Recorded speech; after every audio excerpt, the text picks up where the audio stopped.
హైదరాబాద్ బజార్ ఘాట్లో task force పోలీసులు తనిఖీలు చేపట్టారు.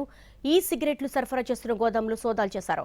ముంబై, ఢిల్లీ నుంచి సిగరెట్లు తెప్పించి నగరంలో చెలామణి చేస్తున్న ముఠా ఆట కట్టించారు. 6 సభ్యుల ముఠాను అదుపులోకి తీసుకున్నారు టాస్క్ ఫోర్స్ పోలీసులు. విద్యార్థుల్ని టార్గెట్ చేసుకుని ఈ సిగరెట్లు సరఫరా చేస్తోంది. స్కూల్, కాలేజ్ సమీపంలో విచ్చలవిడిగా ఈ సిగరెట్లను అమ్ముతోంది ముఠా.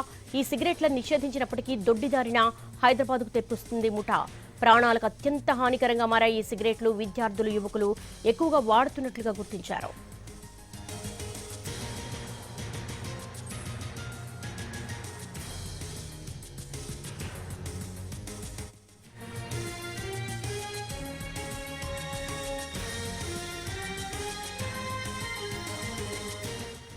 హైదరాబాద్ బజార్ ఘాట్లో టాస్క్ ఫోర్స్ పోలీసుల తనిఖీలు కొనసాగుతున్నాయి. ఈ సిగరెట్లు సరఫరా చేస్తున్న గోదాంలో సోదాలు చేశారు. ముంబై, ఢిల్లీ నుంచి ఈ సిగరెట్లు తెప్పించి నగరంలో చలామణి చేస్తున్న ముఠా ఆట కట్టించారు. 6 సభ్యుల ముఠాను అదుపులోకి తీసుకున్నారు. టాస్క్ ఫోర్స్ పోలీసులు విద్యార్థుల్ని టార్గెట్గా చేసుకుని సిగరెట్లు సరఫరా చేస్తున్నట్టుగా గుర్తించారు. స్కూల్స్, కాలేజ్ సమీపంలో విచ్చలవిడిగా ఈ సిగరెట్లను అమ్ముతోంది ముఠా. ఈ సిగరెట్లను ఎప్పుడో నిషేధించారు.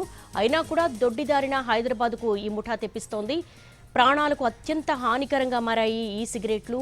విద్యార్థులు, యువకులు ఎక్కువగా వీటిని వాడుతున్నట్లుగా కూడా గుర్తించారు. దీంతో టాస్క్ ఫోర్స్ దాడుల్లో ముఠా సభ్యుల్ని అదుపులోకి